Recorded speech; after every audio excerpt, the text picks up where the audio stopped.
दिलेलं आहे की महायुतीचं सरकार आहे. आम्ही राज्यामध्ये रोजगार बनवणारी लोक आहेत, रोजगार निर्माण करणारी लोक आहोत, रोजगार हिनावून घेणारे लोक नाही. आम्ही रोजगार निर्माण करणार आहेत. अजूनही आमचं आव्हान आहे, या राज्यामध्ये व्यवसाय करा, धंदा करा, परंतु राज्याची अस्मिता जी आहे, मराठीची अस्मिता, तिचा आदर करा. आम्ही तुमचं स्वागत करू. कुणावरही बेकायदेशीर कारवाई केली जाणार नाही. माझं ऑटो रिक्षा टॅक्सी चालकांना आव्हान आहे, मी कुठल्याही परिस्थितीमध्ये आमच्या अधिकाऱ्यांना पण सूचना देणार आहे की बेकायदेशीररित्या कुठल्याही प्रकारे ऑटो रिक्षा टॅक्सी चालकांवर कारवाई करता कामा नये. 1 महिन्याची जी मुदत आहे ती त्यांना दिली गेली पाहिजे. 1 महिन्यात ते शिकले नाही तर त्यांना 3 महिन्यामध्ये भले त्यांचं लायसन्स निलंबित करा, परंतु परत त्यांना शिकण्याची संधी द्या. आणि तरी ते शिकले नाही तर मग कायद्याच्या कक्षेत राहून त्यांचं लायसन्स किंवा त्यांचा बॅच जो आहे तो आम्हाला निलंबित करावा लागेल. मी संजय निरुपम साहेबांचा मनापासून आभार व्यक्त करतो. मला शशांक राव यांचा पण फोन आला होता, त्यांच्या पण फार मोठ्या प्रमाणात रिक्षा टॅक्सी आहे, ते सुद्धा मला भेटायला येणार आहेत उद्या. त्यांनाही मी माझं हेच आव्हान आहे, त्यांनी आमच्या आव्हानाला प्रतिसाद दिला आणि आमच्या मोहिमेला खूप मोठ्या प्रमाणात त्यांनी त्यांचे जे काही पदाधिकारी आहेत त्यांना पण त्यांनी त्यामध्ये सामील करून घेतलं. मी संजय निरुपम साहेब, शशांक रावजी या सगळ्यांचं मनापासून आभार मानतो. परंतु जाणीवपूर्वक ह्या अस्मितेच्या आड येऊन काहीतरी कुणीतरी वेगळ्या प्रकारची भूमिका करत असेल आणि जाणीवपूर्वक संभ्रम निर्माण करत असेल रिक्षा टॅक्सी चालकांमध्ये, तो संभ्रम सुद्धा तुम्ही नेते मंडळी आहेत, तो दूर करणं तुमचं कर्तव्य आहे. मी तुमच्या दोघांचंही मनापासून आभार व्यक्त करतो, स्वागत करतो.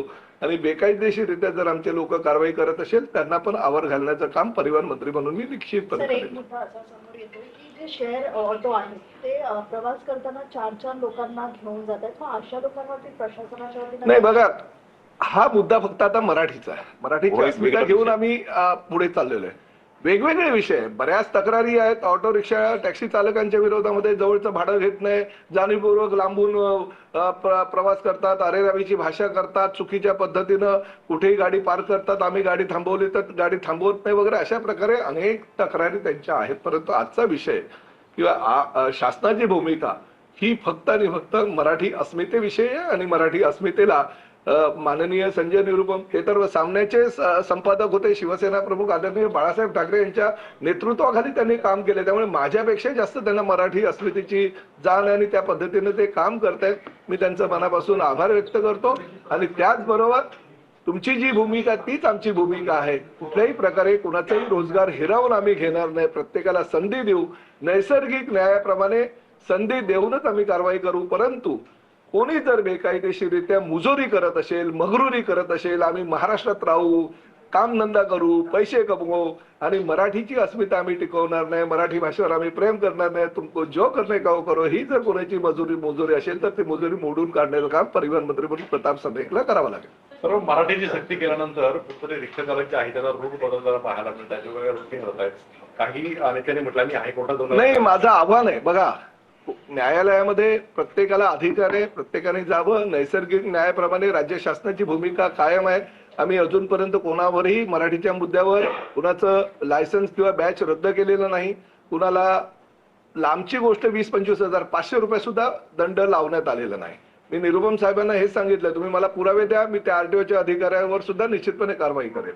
परंतु हा जो मुद्दा आहे तो मुद्दा दुसरीकडे भरकवण्याचा जर काही लोक प्रयत्न करत असेल तर मात्र आम्हाला कायदेशीररित्या त्यांच्यावर कारवाई करावीच लागेल. परंतु जो 12 ऑगस्ट 2026चा GR आहे त्या GR नुसारच प्रत्येक आरटीओच्या अधिकाऱ्यांना कारवाई करण्याचे अधिकार आम्ही दिलेले आहेत. चुकीचं कोणी वागत असेल आणि रिक्षा आणि टॅक्सीवाल्यांमध्ये संभ्रम निर्माण करत असेल तर त्या अधिकाऱ्यांवर सुद्धा आम्ही कारवाई करू. तर मूळ मागणी जी आहे की उरलेले 15% जे रिक्षा टॅक्सी चालक आहेत त्यांना वेळ वाढवून देण्यात यावा. नाही बघा, वेळ तर आता दिलेली आहे आणि माझं असं म्हणणं आहे की 1989चा नियम आहे. 36 वर्षामध्ये तुम्हाला एवढा वेळ दिलेला होता ना, तेव्हा तुम्ही नाही शिकलात तर आता काय शिकणार. पण कायद्यामध्येच आम्ही वेळ दिलेला आहे. 1 महिन्याची मुदत दिली आहे. 1 महिन्यामध्ये नाही शिकला तर परत 3 महिन्याची मुदत दिलेली आहे, फक्त निलंबन केलेलं आहे. आणि 3 महिन्यात नाही शिकला तर मात्र बॅच निलंबित करण्यात येईल. ही आम्ही कायद्यामध्ये ती तरतूद केलेली आहे. म्हणजे 4 महिन्याचा काळ तुम्हाला मराठी शिकायला मिळतो. आणि एकनाथ शिंदे साहेबांनी आम्हाला स्पष्टपणे सूचना दिलेली आहे की हिंदू हृदय सम्राट बाळासाहेब ठाकरे मराठी भाषा अभियान जे चालू ठेवलेलं आहे ते अभियान चालूच राहील. ते का अभियान आम्ही बंद केलेलं नाही, पण ते आमचं अभियान परिवहन विभागाचं नाही आहे. ते अभियान जे आहे ते मराठी भाषा विभागाचं आहे.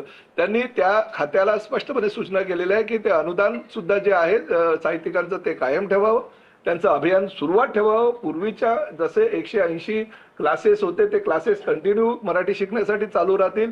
1800 शिक्षक जे आम्ही नियुक्ती केलेले आहेत ते सुद्धा कायम राहतील. पण ती जबाबदारी आता परिवहन विभागाची नाही, ती मराठी भाषा विभागाची आहे. कुणालाही मराठी जर शिकायचं असेल तर त्या अभियानाच्या माध्यमातून आजही तो मराठी शिकू शकतो, आमचं त्यांना आव्हान आहे. आणखी एक संजय राऊत यांनी तुम्हाला आजच एक पत्र लिहिलेलं आहे. त्यांचं म्हणणं आहे की रॅपिडोच्या माध्यमातून कुठेतरी या रिक्षा टॅक्सी चालकांचा रोजगार हिरावून घेण्याचा प्रयत्न हे सरकार करते. नाशिकवरून रिक्षा आंदोलन घेऊन मंत्रालयात धडकणार आहे 10 ऑगस्टला, अशी त्यांनी घोषणा सुद्धा केली. मला अद्यापर्यंत त्यांचं काही प्रश्न किंवा त्यांचं काही पत्र आलेलं नाही, परंतु त्यांच्या पत्रामध्ये काय लिहिलेलं आहे नक्कीच मी बघेल. आणि मला असं वाटतं की सामन्याचं कार्यालय परळलाच आहे, परळवरनं मंत्रालय जवळ आहे, नाशिकला ते परळ म्हणजे असं व्हाया का करतायत? म्हणजे सामन्याचं कार्यालय परळ ते भांडूप टू नाशिक आणि नाशिक टू मंत्रालय. मी त्यांना जवळचा रस्ता दाखवतो जेणेकरून भाडंही कमी लागेल आणि त्यांना परवडेल सुद्धा. त्यांनी डायरेक्ट परळवरनं जर मंत्रालय गाठलं तर अतिशय योग्य होईल. एसटी फायदा द्यावा काही अमराठी रिक्षा चालकांनी मराठी रिक्षा चालकांना मारहाण केली आहे. रस्ता रोको देखील आज सकाळी कांदिवलीमध्ये या